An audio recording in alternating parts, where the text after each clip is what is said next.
Friends, मैं हूं अलका यादव। कैसे हैं आप सब? मैं तो बहुत अच्छी हूं। जी हाँ, आप सब बिल्कुल सही समझे। जैसा कि हर सप्ताह मैं आप सबके लिए कहानी लेकर आती हूं, आज भी लाई हूं आप सबके लिए एक और कहानी। और आज की कहानी का नाम है भगवान की कृपा। एक बार की बात है, एक बार राजा था। वो अपने राज्य में बहुत ही ज्यादा आराम से रह रहा था। राजा को कहीं भी जाना होता था, वो अपने एक मंत्री को हमेशा अपने साथ ले जाया करते थे। वो मंत्री राजा का बहुत ही ज्यादा वफादार था, लेकिन उस मंत्री में राजा को एक कमी लगती थी। कोई भी घटना घटित हुई हो, कुछ भी हुआ हो, वो मंत्री हमेशा एक वाक्य दोहराया करता था, भगवान की कृपा। एक दिन दरबार लगा हुआ था, राजा वहां पर बैठे थे और राजा को समाचार मिला कि उनके पुत्र की मृत्यु हो गई है। और जैसे ही समाचार सुना, राजा बहुत ही ज्यादा दुखी हो गए और उनके साथ में बैठे मंत्री ने धीरे धीरे बोला, भगवान की कृपा। राजा को इस बात पर बहुत ही ज्यादा गुस्सा आया, लेकिन उस दिन वो अपने गुस्से को पी गए। राजा ने उसको अनदेखा किया, क्योंकि उनको अपने पुत्र की मृत्यु का बहुत ही ज्यादा दुख हुआ था। इसके बाद धीरे धीरे कुछ दिन बीतने लगे। इसके बाद राजा ने पहले जैसा ही जीवन फिर से जीना शुरू कर दिया। राजा ने अपने लिए एक तलवार बनाने का आदेश दिया हुआ था, और एक दिन वो तलवार राजा के पास बनकर आई। तो राजा ने सोचा, क्यों ना इसकी धार को मैं देख लूं, ठीक बनी है या नहीं बनी है। जैसे ही राजा ने तलवार के ऊपर अपनी उंगली फेरना चाहा, राजा की उंगली तुरंत ही कटकर नीचे गिर गई। और जैसे ही उंगली नीचे कटकर गिरी, मंत्री ने फिर से वही वाक्य दोहराया, भगवान की कृपा। अब राजा को बहुत ही ज्यादा गुस्सा आ चुका था। उन्होंने कुछ नहीं पूछा, कुछ नहीं सुना, और सीधे ही सैनिकों को आदेश दिया कि इस मंत्री को अभी के अभी कारागार में डाल दिया जाए। जैसे ही आदेश सुना, सैनिक उनको तुरंत ही कारागार में ले जाने लगी। और जैसे ही वहां ले जाने लगी, मंत्री ने फिर से वही वाक्य दोहराया, भगवान की कृपा। सिर्फ इतना सुनना था और उसके बाद उनको वहां से ले गए। इसके बाद धीरे धीरे कुछ दिन और बीते। राजा ने सोचा, क्यों ना शिकार पर चला जाए। अब मंत्री तो था नहीं जो हमेशा उनके साथ जाया करता था।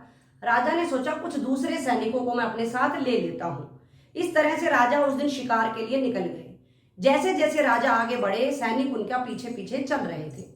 लेकिन धीरे धीरे अचानक क्या हुआ कि राजा का तेज घोड़ा था और राजा बिल्कुल ही जंगल के बीचों बीच पहुंच चुके थे, और उनके सैनिक बिल्कुल ही पीछे कहीं छूट गए थे। जैसे ही राजा जंगल के बीच में पहुंचे, वहां पर कुछ जंगलवासी उनको दिखाई दिए, जो बलि देने की तैयारी कर रहे थे, लेकिन उनको बलि के लिए कुछ भी नहीं मिल रहा था।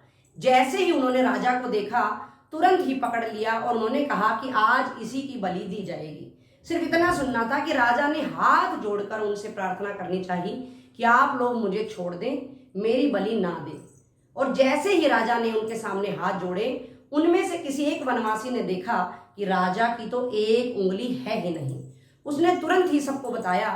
फिर सबने ये तय किया कि यह तो अधूरी बलि होगी, अपूर्ण बलि होगी, इस व्यक्ति की बलि दी ही नहीं जा सकती है, इसको छोड़ दिया जाए। और राजा को उसी क्षण छोड़ दिया गया। राजा बहुत ही डरा हुआ था, तुरंत ही अपना घोड़ा लेकर राज्य की तरफ दौड़ा दौड़ा वो आ गया। और जैसे ही महल में पहुंचा, राजा को मंत्री की वो बात याद आ गई, भगवान की कृपा। और अब उनको पूरी तरह से समझ आ चुकी थी। उन्होंने तुरंत ही आदेश दिया कि मंत्री को मेरे पास लाया जाए। और जैसे ही मंत्री को वहां पर लाया गया, राजा ने अपने साथ बीती पूरी बात मंत्री को बताई।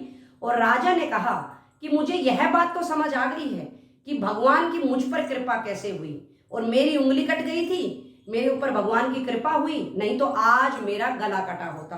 लेकिन जब मैंने तुम्हें कारागार में भेजा था, तुमने जाते जाते फिर से यही वाक्य दोहराया था कि भगवान की कृपा।